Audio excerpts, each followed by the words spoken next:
চিত্তচিরে চৈত্র মাস। পর্ব সংখ্যা ২৮। লেখনীতে মম সাহা। গল্প পাঠে আমি অরোরা ইসলাম। বাহার ভাই বিহীন আজ ৩টে দিন কেটে গেল। কেমন নীল বিষাদ সমুদ্র কুলকিনারা বিহীন দিনগুলো। সকাল দুপুর রাত নিজেদের মতন মুগ্ধতা ছড়াতে যেন ব্যর্থ হলো ৩টা দিনে। চিত্রার মনে যে গভীর অমাবস্যা নেমেছে, সে সেই অমাবস্যার আধার ছাপিয়ে সূর্য উঠতে পারেনি। রাতগুলো কেমন ডুকরে কেঁদে উঠে হাহাকার করে, অভিযোগ করে যায় অনাকাঙ্ক্ষিত বিচ্ছেদের। চিত্রা কেবল ফ্যাল ফ্যাল করে দেখে সেই আর্তনাদ। এর চেয়ে বেশি কিছুই যে তার করার নেই। তন্মধ্যে কলেজ থেকে আবারও মডেল টেস্ট পরীক্ষার তারিখ ধার্য করা হলো। খুব শীঘ্রই পরীক্ষা। চিত্রা বিষাদ তুলল বন্দিখানায়। চেয়ার টেনে মুখ ডুবালো বইয়ের পাতায়। কিন্তু কি অদ্ভুত, বইয়ের লেখা কেমন ঝাপসা। চোখের জলগুলো কি বাহার ভাইয়ের মতো বেইমানি করছে? অশ্রু তার, অথচ ঝরছে বাহার ভাইয়ের নামে। এমন শোক বিধাতা কেন আমাদের দেয়? তির্যক রোদের তপ্ত দুপুর। জানালা গলিয়ে রোদ এসে পড়েছে চিত্রার পড়ার টেবিলে। ঘরের ফ্যান বন্ধ, কারেন্ট নেই। চিত্রা ছাড়া পুরো ফ্ল্যাটে আর কোনো জনমানসের চিহ্ন নেই। মা নিজের কলেজে গিয়েছে, ভাই যেন গিয়েছে ভার্সিটি। পুরো ফ্ল্যাটে একা চিত্রা। শোক পালনের মহৎ উৎসব তাই ঝেঁকে পড়েছে তাকে। চিত্রা খুব চেষ্টা করল পৃথিবীর সকল ধ্যান সে বইয়ের ওপরে দিতে। বারংবার তার চেষ্টা বিফলে গেল। হাজার চেষ্টা করেও সে ধ্যান দিতে পারল না বইয়ের পাতায়। কি বিরক্তিকর ব্যাপার স্যাপার। চিত্রা সশব্দে চেয়ারটা পিছে ঠেলে উঠে দাঁড়ালো। না চাইতেও বারবার বাহার ভাইয়ের সেই এলোমেলো চুলের ঢেউগুলো মনে পড়ে যাচ্ছে। লোকটি কি জাদু করলো? ঘেমে নিয়ে একাকার চিত্রার শরীর। সেই ঘর্মাক্ত মুখখানা নিয়ে সে বারান্দায় দাঁড়ালো। আশেপাশের রাস্তা বেশ নীরব। মাঝে মাঝে রিকশার টুংটাং শব্দ ভেসে আসে, এরপর আবার নিশ্চুপ হয়ে যায়। নিশ্চুপ রাস্তার দিকে নিষ্প্রাণ চোখে তাকিয়ে রইল চিত্রা মিনিট পাস। চোখের সামনে ভেসে উঠল চিলেকোঠার ঘরটা। বাহার ভাইয়ের গিটারের মোহনীয় সেই টুংটাং সুর। ঠোঁটের ভাঁজে রাখা সিগারেটের ধোঁয়া ওড়ানো দৃশ্য। চোখে বেকারত্বের হাহাকার। বাহার ভাই যে বড্ড একা, তা এই ১ বছরে বেশ ভালো করে জানা হয়ে গেছে চিত্রার। সেই একা মানুষটাই কিনা চিত্রাকে একা করে দিয়ে গেল। চিত্রার মনে জেগেছে আরও একটা সংশয়। বাহার ভাই কেন ওহি আপার বিয়ের পরেই চলে গেলেন? তবে কি বাহার ভাইয়ের মনের মণিকোঠায় ওহি আপা যত্নে লুকানো ছিল? নিজের ভাবনায় নিজেই কেঁপে উঠল। না না, বাহার ভাইয়ের মনে অন্য কারো ঠাঁই আছে ভাবলেই কেন যেন বুকের ভিতরে মোচড় দিয়ে ওঠে। কেমন ব্যথা ব্যথা লাগে। ওহি আপার মনে যে বাহার ভাই আছেন, সেটা কি চিত্রা জানতো না? অবশ্যই জানতো। কিন্তু জেনেও সে না জানার ভান ধরেছিল কেবল নিজের স্বার্থে। বাহার ভাই যে কেবল তার। কিন্তু সে ভুল। বাহার ভাইরা হয়তো কারো হয় না। বাহার ভাইদের ভালোবেসে প্রতিটা নারী ওহি হয়ে রয়ে যায়। বাহার ভাইরা বিশাল জীবনে অপ্রাপ্তির হিসেবেই হয়তো সদা থেকে যায়। চিত্রার এই ১৮ বছরের জীবনে পরপর এত অপ্রাপ্তি কখনো মেলেনি। খুব সুন্দর হাসি হাসি তো কেটেছে গত হওয়া বসন্তগুলো।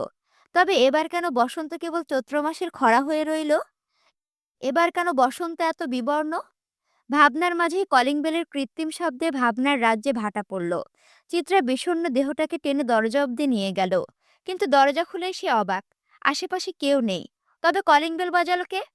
বিরক্তি হয়ে যখন চিত্রা দরজা আটকাতে নেবে, তখন দরজার সামনে ইট দিয়ে চাপা দিয়ে রাখা কাগজটা চোখে পড়ল। চিত্রা খানিকটা কৌতূহলবশত কাগজটা কুড়িয়ে নিল। আশেপাশে বেশ ভালো করে চোখে বুলিয়ে দরজাটা আটকে দিল। হাতের কাগজটা মূলত কেবল কাগজ না, চিঠিও বলা যায়। কাগজটা মেলে ধরতে অসম্ভব মুগ্ধতা ভরা লেখা জলজল করে উঠল। চিঠির শুরুতে প্রিয় রঙ্গনা শব্দটা দেখেই সে বিমূর্ত হয়ে গেল। ২-৩ বার চিঠির সম্বোধন করা শব্দটাই চোখ বুলালো। তার বাহার ভাই এসেছিল। এ চিঠি কি তবে বাহার ভাই দিয়ে গেল? চিত্রা চিঠি হাতে নিয়ে আবার বারান্দার দিকে ছুটে গেল বাহার ভাইয়ের দেখা পাওয়ার আশায়। কিন্তু চিত্রার এমন আশা পূরণ হলো না। হাজার ছটফট করা মন নিয়ে, আকাঙ্ক্ষা নিয়েও সে দেখতে পেল না বাহার ভাইকে। মন খারাপ হলো তার। তুমুল মন খারাপ নিয়ে সে চিঠিটা পড়া শুরু করলো। প্রিয় রঙ্গনা, আমি জানি চিঠির শুরুর সম্বোধনটা দেখে তুমি তুমুল আগ্রহে আমায় খুঁজে বেড়াবে। এই মুহূর্তে তুমি তাই করছো, তাই না? তুমি এত বোকা কেন গো? যখন আমার অনুভূতি তোমার হাতের মুঠে, তখন আমার উপস্থিতি দিয়ে কি আসে যায়? তুমি অনুভব করলেই দেখতে তোমার হাতের মুঠোয় ওই চিঠির ভাঁজে আমি আছি। অথচ তুমি তো তত চালাক না। চালাক হলে কি আমারও তো কাঠখড় পোড়াতে হতো? তুমি নাকি পড়াশোনা শিখেই তুলে মন খারাপের উৎসবে মেতেছ? এমন হেলাফেলা করলে বাহার ভাইয়ের রিকশার খরচ দিবে কিভাবে? বাহার ভাইয়ের তো ভাগ্যে চাকরি নেই। এখন যদি রঙ্গনাও কিছু না করতে পারে, তবে আমাদের সংসার হবে কি করে? বুঝলে রঙ্গনা, তুমি বড্ড বোকা। তাই তো সংসার করার জন্য খুঁজে খুঁজে একমাত্র বাহার ভাইকেই পেলে। জেনে শুনে কেউ নিজের পায়ে কুড়াল মারে বলো তো? আমায় চেয়ে বড্ড ভুল করলে রঙ্গনা। আমায় চাইলে কেবল দুঃখের উৎসবই পাবে, আমায় পাবে না। তুমি কি বিশ্বাস করো তোমার বাহার ভাই কোনো খারাপ কাজ করতে পারে? আমি জানি তুমি তোমার বাহার ভাইকে এতটা বিশ্বাস করো যে কখনোই তাকে ভুল বুঝবে না। কিন্তু খুব শীঘ্রই হয়তো তোমার সেই বিশ্বাসের আয়না চূর্ণ বিচূর্ণ হতে চলেছে। তোমার চূর্ণ বিচূর্ণ বিশ্বাসের ভাঙন আমি দেখতে পারবো না যে? তোমার হয়তো অনেক মানুষ আছে, আমার কেবল তুমিই আছো। তোমার জন্য হয়তো আমি চাকরির সন্ধান করেছিলাম, একটা ছোট্ট সংসারের স্বাদ করেছিলাম। সময় ও পরিস্থিতির কাছে আজ সব অসহায়। মৃত্যুর আগ মুহূর্ত অবধি আমি চাই তুমি আমায় বিশ্বাস করো। তোমার চোখে অবিশ্বাস আমায় যে বেঁচে থাকার পরও মেরে ফেলবে। খুব শীঘ্রই আমাদের দেখা হবে রঙ্গনা, আমাদের সংসারও হবে। আমরা এ শহর ছেড়ে খুব দূরে চলে যাব। যাবে তো? ইতি, বাহার ভাই। চিঠিটা হাতের ভাঁজে রেখে চুপ করে রইল চিত্রা। বাহার ভাইয়ের চিঠির মাঝে কেমন ধ্বংসের আভাস। খুব খারাপ কিছু হওয়ার সম্ভাবনা। চিত্রার বুক কাঁপল। বাহার ভাই কি তবে কোনো গোলক ধাঁধায় আটকে গেল? এধার ওধার হাতড়েও চিত্রা উত্তর পেল না নিজের প্রশ্নের। তবে সে বাহার ভাইয়ের সাথে সংসার করবে, যে কোনো মূল্যে।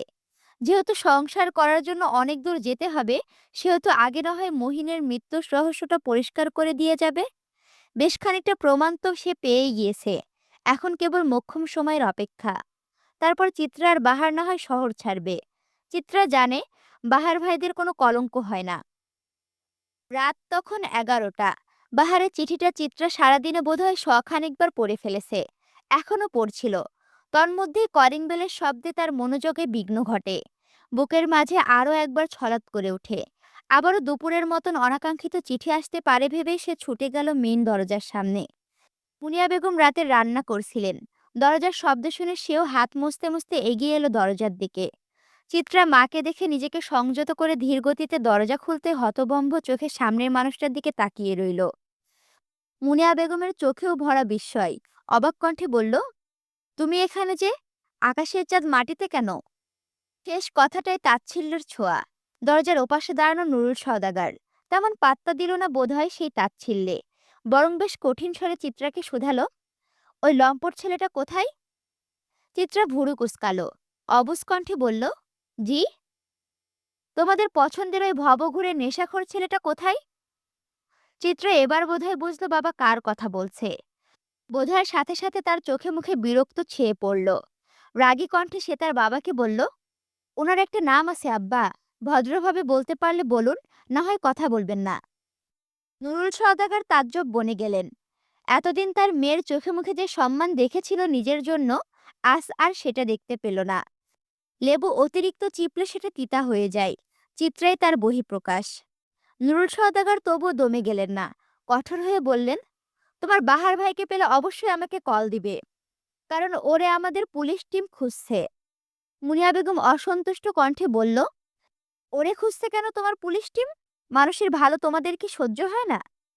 নুরুল সওদাগর উচ্চ স্বরে হেসে উঠলেন। মুখ বাঁকিয়ে বলল, ভালো? কার ভালোর কথা বলছো? ওই খুনিটার? জানো সে কি করেছে? তার 10ম শ্রেণীর ছাত্রীকে ধর্ষণ করে খুন করেছে তোমাদের আদরের বাহার। সেজন্যই তো পালিয়েছে বাসা থেকে। চিত্রা হতভম্ব চোখে বাবার পানে তাকালো। অনবরত তার পা কাঁপছে।